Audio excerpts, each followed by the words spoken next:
A very warm welcome to you. Very good morning. Welcome to Business Cafe, where we serve it hot. Today we are giving you an update on drought situation in the country and of course from the 6th East Africa Water Summit. But first, a developing story which we are covering closely today.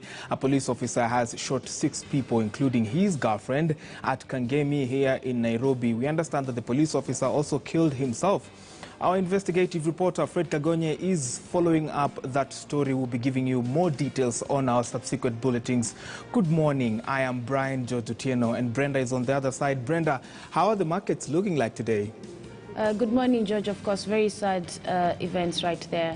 The markets, of course, are opening quite strong. Of course, you're talking about the money markets, where we're going to talk about the dollar, and we're also going to talk about the British pound and also the European Union. So this is just a snippet of how they performed and how they closed yesterday.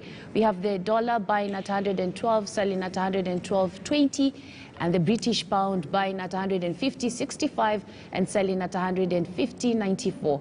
We also have the euro, which is used in the European Union, which is an economic and political bloc, 126.75 buying and 127 selling right over there. Very well. And Brenda, today we seem not to have so many good news because the drought situation is at a crisis level in the northeastern province. At least 168,000 people in Garissa County are facing starvation. This is according to a report by the National Drought Management Authority. Severely affected areas include Lagdera, Ijara, Dadaab and Holugo. The food situation in the 4 sub-counties is dire and they need emergency relief support.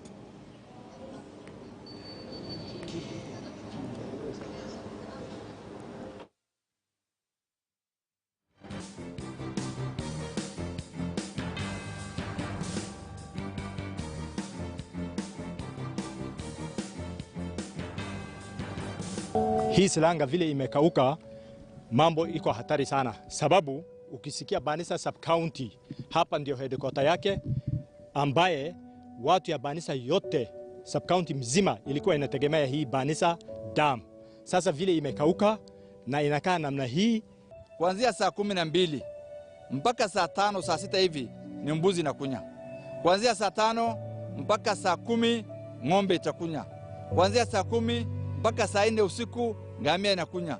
Kuanzia saa 4 mpaka asubuhi magari ndio yanashota. Hiyo ndio ile program ambayo tumeweka ili kusaidia wananchi. Tujaosha nguo karibu siku kadhaa. Kina mama wanatoka mbali na watoto. Kina mama wako na kazi nyingi lakini hawana maji sasa. Hii maji labda watapata 20 lita na hiyo 20 lita sijui sasa ni watakunywa, watapika ama watatumia kuoga. Naona hii location imefungwa kwa banda ya serikali Kifuli. Sijui nani amefungwa, kaunti imefungwa. Baada ya kaunti watu tarafatuna pia. Banda ya maji hatuna chochote. Wale wengine hata watoto wao wameenda naye mpaka shule saa hii, kiasi ya watoto wewe pia hata ni kupeleka utashangaza, kuna glasi nyingine hata hakuna watoto. Wamesikia njaa, hakuna kitu ya kukulia, hakuna msaada yote inakuja kwa kijiji, msaada ya gombe, msaada ya binadamu. Sasa wengine wametoroka, gombe wamekufa, mbuzi wamekufa, watu wanaweza kuumana kukulana sasa. Wameanza kukulana to neighboring countries and counties to find pasture and water, and it has seriously depleted the number of potential voters who will have registered. Viongozi hako yakina wanaongea hakuna usaidizi. Hakuna mtu atakusaidia. National government rais ametoa msaada ya milioni kadhaa ya itole upande ukame. Hiyo sisi hatukufika sisi. All right, so an estimated 2.5 million Kenyans are facing an acute food shortage, with the number expected to rise in the coming few months. Now, 23 counties in arid and semi-arid lands already require relief assistance as of November 2021. So which counties are these ones, to be specific? Garissa, Isiolo, Lamu, Mandera, Marsabit, Tana River, Turkana and Wajir, right there in red. Those are just some of the 8 counties that are in dire need of food assistance. But of course we have another 11 that are actually falling on the brink of also assistance, and they include Nyeri, which is Kieni, West Pokot, Baringo, Embu, Kajiado, Kwale, Meru, Narok, Taita Taveta, Tharaka Nithi, and Makueni.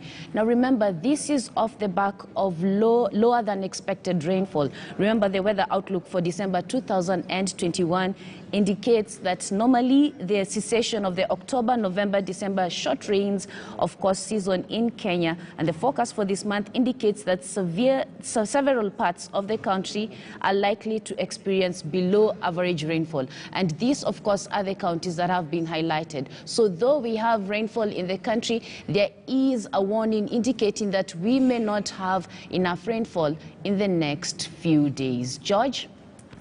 Quite some telling pictures right there, Brenda, and we hope that resolution will be found soon. So the Ministry of Labour is warning that it could take time to review workers' salaries following the move to block the gazettement of the Wages Council in court.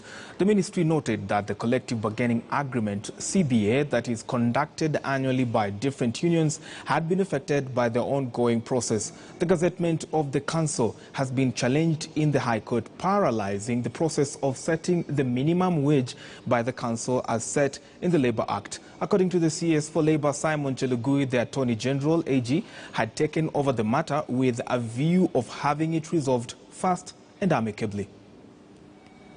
We in the ministry are working on coming up with occupational disease fund.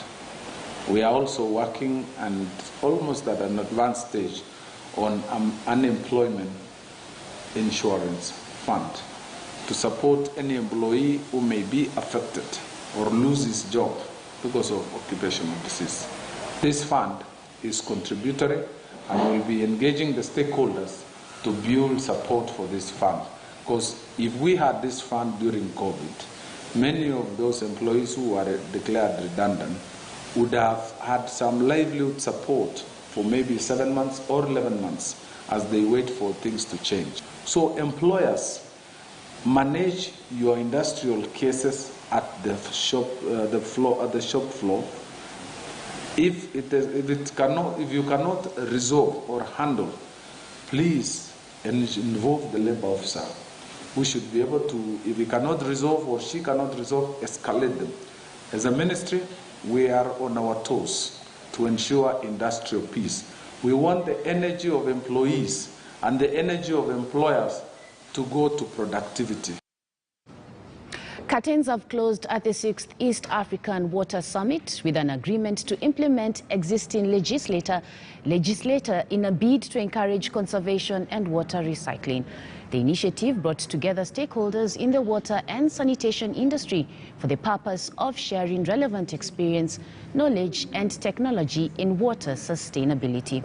Resolutions also touched on engagement between the regulatory bodies and NEMA, incentive to the private sector, encouraging private-public partnership, and implementing quality systems that offer sustainability.